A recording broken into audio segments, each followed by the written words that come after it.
오늘 어린이날이네요. 오늘 누구든지 이 어린아이와 같이 하나님 나라를 받들지 않으면 천국에 결단코 들어갈 수 없느니라 하신 말씀처럼 오늘 하루 어린아이와 같이 전적으로 하나님을 받들고 또 의존하시는 복된 인생, 또 복된 하루가 되시기를 주의 이름으로 축원합니다. 오늘은 잠언 1장 20절에서 33절 말씀으로 개가 그 토한 것을 도로 먹는 것 같이라는 제목으로 함께 말씀을 나누도록 하겠습니다. 어제 우리가 함께 나눴는데 지식의 근본, 이 근본이라는 말이 이제 창세기 1장 1절에 나오는 태초 라는 단어와 같다. 그래서 지식의 시작, 그게 무엇이냐면 여호와를 경외하는 것. 거기서 모든 지식과 지혜가 시작이 된다. 즉 하나님을 향한 경외감, 두려움이 없이 사는 모든 인생의 방법, 여러 가지 원리, 처세술 이렇게 표현해도 되는데 이런 것들은 아무 의미가 없다 하는 것이죠. 그래서 여호와를 경외하는 것에 대해서 잠언은 곳곳에서 말을 하는데 오늘 1장에서 시작을 하면서 말을 했고 또 잠언 8장을 보시면 똑같이 말을 합니다. 잠언 9장을 보시면 9장 10절을 여호와를 경외하는 것이 지혜의 근본이다. 단어가 하나 바뀌었죠. 지식의 근본에서 지혜의 근본. 또 8장 13절에서도 보면 여호와를 경외하는 것은 악을 미워하는 것이다. 그러니까 1장과 8장과 9장에서 각각 여호와를 경외하는 것에 대해서 설명을 하죠. 지식의 근본이고 지혜의 근본이고 악을 미워하는 것이다. 그럼 이 세 구절을 같이 합쳐놓으면 여러분 지식, 지혜 그것의 근본 여호와를 경외하는 것이면서 또한 여호와를 경외하는 것은 악을 미워하는 것이기에 여러분 지식과 지혜로운 사람의 삶은 뭐예요? 막 머리를 잘 쓰고 공부를 열심히 해서 부와 명예를 거머쥐는 삶이 아니라 물론 그것은 당연히 여호와를 경외하는 자에게 함께 하시겠다는 약속도 있지만 더 궁극적으로는 지식과 지혜의 삶은 악에 대한 태도, 악을 어떻게 다루느냐, 악을 어떻게 대하느냐의 그 태도에 대한 이야기. 그래서 이렇게도 얘기할 수 있겠죠. 지혜의 근본은, 지식의 근본은 악을 미워하는 것이다. 이렇게 표현할 수도 있습니다. 그래서 여러분 잠언 1장 23절을 보시면 이 지혜가 계속해서 하는 말이 있습니다. 지혜가 계속해서 뭐라 그럽니까? 책망의 말을 합니다. 그리고 뭐라 그러냐면 돌이키라 이렇게 끝에 보시죠. 돌이켜라. 계속해서 누구를 향해 그러면 책망을 할까요? 그렇죠. 지혜가 없는 사람, 지식이 없는 사람, 여호와를 경외하지 않는 사람, 바꾸어 말하면 악을 즐기는 사람, 악을 떠나지 못하는 사람, 이 악한 사람에게 계속해서 책망하고 돌이켜라. 어제 우리 솔로몬이 아들아 내 아들아 이렇게 하면서 악한 자를 따라가지 마라 이렇게 충고를 했죠. 이 악한 자들의 특징에 대해서 솔로몬이 어저께 얘기했습니다. 그런 모든 것들이 다 지금 1장 전체를 계속해서 이야기해 주는 주제이죠. 여러분 이 지혜가 책망을 하고 그 다음 돌이켜라. 여러분 마치 이 책망 돌아와라. 여러분 구약 성경을 읽어보면 누가 이런 말들을 주로 했죠?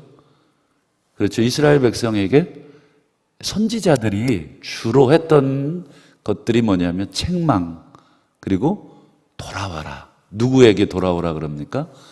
여호와께. 그 여호와가 지식과 지혜의 시작이니까. 그러니까 여러분이 오늘 이 지혜라는 이제 주제로, 지혜라는 단어로 이제 우리 33절까지 마치 지혜가 사람처럼 말을 하고 막 의인화라 그러죠. 사람처럼 이렇게 책망도 하고 이런 것들을 보게 되는데, 그래서 이 지혜가 도대체 어떤 역할을 하고 어떤 존재와 비슷한가 했을 때 책망하고 돌아오라 회개하고 회개를 촉구하는 것을 보니까 선지자의 역할과 어떻습니까? 똑같습니다. 그런데 여러분, 책망하는 이 지혜가 책망을 하는데 또 돌아오라고 회개를 하는데 그냥 조용하게 은밀하게 그렇게 하나? 우리 20절과 21절을 보시면 이 지혜가 책망의 소리를 어디서 합니까? 자, 20절 보면 길거리에서, 그 다음 광장에서, 그 다음 21절 보시죠. 시끄러운 골목, 시장쯤 되겠나요? 그 다음에 성문 어귀, 그리고 성중, 성 가운데죠. 여러분, 공통적으로 이 지혜가 계속해서 책망하고 그 다음에 계속해서 회개하라 하는 소리를 내고 있는데, 공통적인 것은 뭐냐면 은밀하게 한다든지 아니면 조용하게 하고 있지가 않고 공개된 장소, 모든 사람이 왕래하고 들을 수 있는 장소에서 공개적으로, 그 다음에요 조용하게도 아니죠, 소리를 높인다. 그러니까 굉장히 크게. 이게 무슨 뜻일까요? 못 볼 수가 없고 못 들을 수가 없는 곳이라는 거예요. 그러니까 여러분, 우리 지혜가 외치는 이 회개의 말을 못 들었다고 여러분 핑계할 수가 있습니까? 없다는 거죠. 나는 못 들었는데, 나는 못 봤는데, 그럴 수가 없다. 우리가 듣고자 한다면, 또 우리가 보고자 한다면 볼 수 있는데, 그렇게 큰 소리에, 그리고 그렇게 공개된 장소에서 지혜가 외치는데도 못 듣고 못 봤다고 한다면 아마 안 들으려고 했던 거죠. 그리고 안 보려고 했던 의도겠죠. 여러분, 로마서 1장 20절에 사도께서 뭐라고 책망을 하시냐면, 하나님의 영원하신 신성과 능력이 그가 지으신 만물에 분명하게 보여졌다. 하나님을, 이 만물만 봐도 하나님의 영원하신 능력과 신성을 볼 수가 있다. 그런데 여러분, 사람들이 뭐라 그러냐면, 내가 하나님을 못 들었다, 내가 하나님을 못 봤다, 이렇게 얘기하는데 사도께서 뭐라 그러시냐면, 결단코 핑계할 수가 없다. 만물 자체가 하나님을 드러내고 있기 때문에. 마치 지혜의 목소리를 내가 못 들었다, 못 봤다, 이렇게 핑계하는 이 악한 사람들에게 하는 말과 똑같죠. 로마서 1장 20절에 바로 그것입니다. 핑계하지 못한다. 그러니까 여러분, 잠언 1장 20절과 21절에 이 지혜의 이 목소리를 우리가 못 들었다, 못 봤다, 핑계할 수가 있습니까? 없다 하는 것이죠. 문제는 무엇입니까? 못 보고 못 들은 게 아니라 우리 22절을 보시면 이 어리석은 자들이 어리석음을 좋아하기 때문에 그렇습니다. 근데 어리석은 자를 향해서 또 뭐라고 표현하고 있습니까? 거만한 자들. 그 다음 보시면 또 미련한 자들, 이렇게 표현하고 있죠. 어리석은 자, 거만한 자, 미련한 자, 전부 다 같다는 거예요. 따로따로가 아니라. 그래서 그들이 어리석음을 좋아하고 거만을 기뻐하고 궁극적으로는 지식을 미워한다. 즉 지혜를 미워하고 하나님 경외하라는 그 책망의 소리를 듣지 않고 미워한다. 그래서 여러분, 이것도 여러분 끝에 보시면, 22절 끝에 보시면 어느 때까지 하겠느냐, 이렇게 지혜가 마치 한탄하듯이 꼭 선지자의 그 목소리와 똑같죠. 너희가 어느 때까지 이렇게 이스라엘 백성들, 하나님의 백성이라고 자처하는 자들에게 너희가 어느 때까지 얼마나 더 매를 맞겠느냐, 뭐 이렇게도 책망을 하셨죠.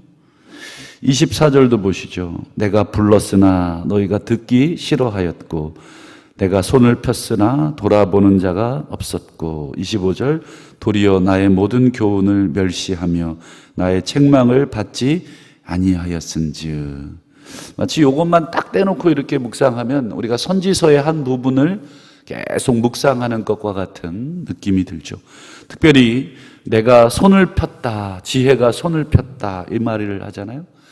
여러분 지혜가 손을 폈다, 이 표현이 여러분 어디서 많이 본 표현 아닙니까? 특별히 이사야 여러분 65장 2절을 보면 내가 종일 손을 펴서 패역한 백성을 불렀다. 똑같습니다. 하나님이 내가 종일 손을 펴서 패역한 백성을 불렀다. 근데 지혜가 오늘 내가 손을 폈다, 그리고 소리를 광장에서 높였다. 그런데 돌아보지를 않는구나. 아무리 이름을 불러도 이게 못 들을 수가 없을 만큼 크게 부른 것 같은데 안 돌아보는 것, 그것은 어리석고 미련하고 그 다음에 이 표현대로 하면 거만하다는 거죠. 자기 안에 자기로 가득하기 때문에 듣지를 못하고 듣지를 않는 거죠. 이에 대해서 지혜가 응답을 합니다. 대답을 하시죠. 26절에 보시죠. 너희가 재앙을 만날 때에 이제는 거꾸로 내가 웃을 거다. 그 다음에 너희에게 두려움이 임할 때에 내가 비웃으리라. 여러분, 지혜가 그들을 향해 웃고 또 그들을 향해 비웃습니다. 여러분, 이 웃는다, 비웃는다 지혜가 여러분 어떤 말씀이 생각이 나십니까? 그렇죠. 시편 2편 말씀이 생각이 나시죠. 여러분 시편 2편의 이방 나라 민족들, 세상의 군왕들, 관원들이 여호와와 그의 기름 부은 받은 자, 메시아잖아요. 메시아를 여러분 대적하잖아요. 그리고 그가 맨 것과 결박을 끊어버리자 막 이렇게 막 하지 않습니까? 여러분 그때에 여러분 하나님이 뭐라고 하셔요? 하늘에 계신 분이 웃으시며 그들을 비웃으시리로다. 똑같습니다. 여러분 지혜가 지금 그들을 향해 웃고 있고 그들이 두려움과 재앙을 만날 때 비웃고 계시다. 마치 지혜가 지금 이번엔 선지자가 아니라 이번엔 누구와 똑같습니까? 하나님하고 똑같은 그런 모습으로 지금 또 드러나고 있어요. 여러분 지혜가 여러 가지 모습으로 지금 드러나고 있는 거예요. 그래서 결국 이들의 운명은 어떻게 됐는가? 27절 보시죠. 지혜를 멸시하고 지식의 말씀을 멸시하고 그들의 부름, 지혜의 부름과 회개를 멸시하는 자들은 두려움, 그 다음에 재앙, 그 다음에 근심, 슬픔. 참 우리 인간사에 여러분 가장 우리가 경험하고 싶지 않은 그런 것들, 두려움, 재앙, 근심, 걱정. 이렇게 여러분 한 달만 산다 그러면 금방 정신병원 들어갈 수도 있습니다. 참 이게 사람이라는 것이 참 하나님이 만드셨을 때 생명과 기쁨을 경험하도록 만드셨는데 이런 것들이 다 경험되지 않으면 사람의 존재가 여러분 아주 뭐라 그럴까요? 황폐해지죠. 몸도 마음도 다 황폐해지게 되어 있습니다. 그러니까 여러분 끝까지 지식과 지혜 하나님의 말씀을 두려워하지 않는 그런 자들의 모습은 이렇다. 그리고 결국은 32절 보실까요? 지혜를 거부하는 자, 어리석은 자의 퇴보라는 게 이제 물러섬이잖아요. 끝까지 듣지 않음. 그러면 어떻게 되냐? 자기를 죽이며 미련한 자의 안일, 언젠가는 내가 들을 수도 있겠지. 그러니까 전도를 하다 보면 또 그런 경험 많이 하시잖아요. 아무리 예수 믿고 같이 신앙생활하고 우리가 영생을 함께 소유하자 해도 그걸 듣지를 못하는 거죠. 그리고 않는 거기도 하고 결국 그런 사람들의 안일은 자기를 멸망시킨다. 결국 이제 죽음, 멸망이란 단어로 그들의 최후의 모습을 지금 지혜가 설명하고 있습니다. 말씀을 맺겠습니다. 우리도 언젠간 또 우리의 삶에 대해서 지혜의 말씀에 대한 우리의 반응을 하나님 앞에서 책임져야 할 때가 옵니다. 오늘 요한복음 16장 8절에 보면 보혜사가 오셔서 성령이 오셔서 죄에 대하여 의에 대하여 심판에 대하여 세상을 책망하실 것이다. 마치 지혜가 죄에 대해서 의에 대해서 또 심판에 대해서 우리들을 책망하고 계신 것처럼 언젠가 보혜사께서 성령 하나님께서 최후로 그렇게 또 이미 지금도 그렇게 하고 계시지만 마지막 때에는 완전한 심판을 하실 것이다. 오늘 지혜가 성령님처럼 또는 선지자처럼 또는 하나님처럼 우리를 책망하고 있는데 우리를 책망하시는 이유는 무엇일까요? 살려주시기 위함이죠. 죽이시려고 한다면 여러분 책망할 필요가 없습니다. 그냥 두면 됩니다. 그러면 반드시 죽게 되어 있습니다. 그런데 계속해서 이야기해 주는 것, 그렇게 하지 마시라고 이야기하는 것은 미워함이 아니라 살려주기 위함인 것이죠. 오늘 지혜가 소리를 높이시는 것도 우리를 죽이시겠다는 것이 아니라 듣고 돌이켜 살아라. 이렇게 살면 죽는 것이다 하는 것이 우리의 결론인데 우리를 살리기 위한 것인 줄을 믿습니다. 그래서 33절이 결론인데요. 33절 오직 내 말을 듣는 자, 지혜의 말을 듣는 자 두 가지가 나오죠. 평안과 재앙의 두려움이 없는 안전, 평안과 안전. 우리 인생을 여러분 감싸는 데 있어서 두려움이 감싸는 것이 아니라 평안함과 안전함이 여러분 우리를 감싸야 그것이 누구에게서 나오는가? 바로 하나님 그리고 지혜, 성령님으로부터 온다. 오늘 설교의 제목 잠언 26장 11절인데 개가 그 토한 것을 도로 먹는 것 같이 미련한 자는 그 미련한 것을 거듭 행한다. 아무리 얘기해도 또 거듭 행한다 하는 경고의 말씀을 또 우리가 기억할 필요가 있다. 지혜의 성령께서 우리의 잘못을 보여주고 계시다면 오늘 새벽에도 우리가 하나님을 묵상할 때 하나님이 우리에게 뭔가를 부르고 계시는 음성이 들린다면 오늘 그 소리를 우리가 들어야 되겠고 그 소리에 반응할 수 있기를 소망합니다. 그리고 그 소리에 반응하셔서 평안과 두려움이 없는 안전을 우리가 얻으시는 복된 인생이 되시기를 주의 이름으로 축원합니다. 기도하겠습니다. 오늘 주신 말씀 붙들고 이 지혜를 듣게 하시고 보게 해 달라고 지혜의 성령님, 지혜의 하나님 음성에 다시 한번 우리의 가슴이 미련해지지 않도록 거만해지지 않도록 우리의 마음을 주께서 만져주시도록 기도하시고 또 오늘 어린이날인데 우리 자녀들 위해서 한 번 더 기도하시죠. 우리 자녀들을 우리가 노엽게 하지 말라. 그렇다고 방임하라는 것이 아니라 주의 교훈과 훈계로 양육하라. 우리가 하나님께서 자녀들을 우리에게 맡기셨는데 우리가 교훈과 훈계로 그들에게 본과 또 모습을 또 보여주어야 되겠는데 우리가 연약한 부분이 많이 있죠.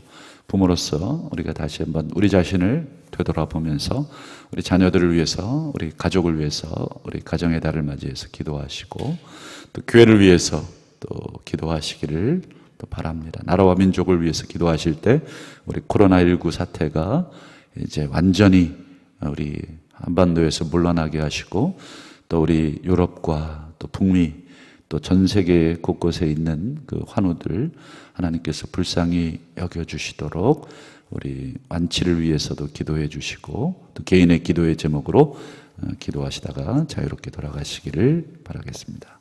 우리 주여 한번 부르시고 기도하겠습니다. 주여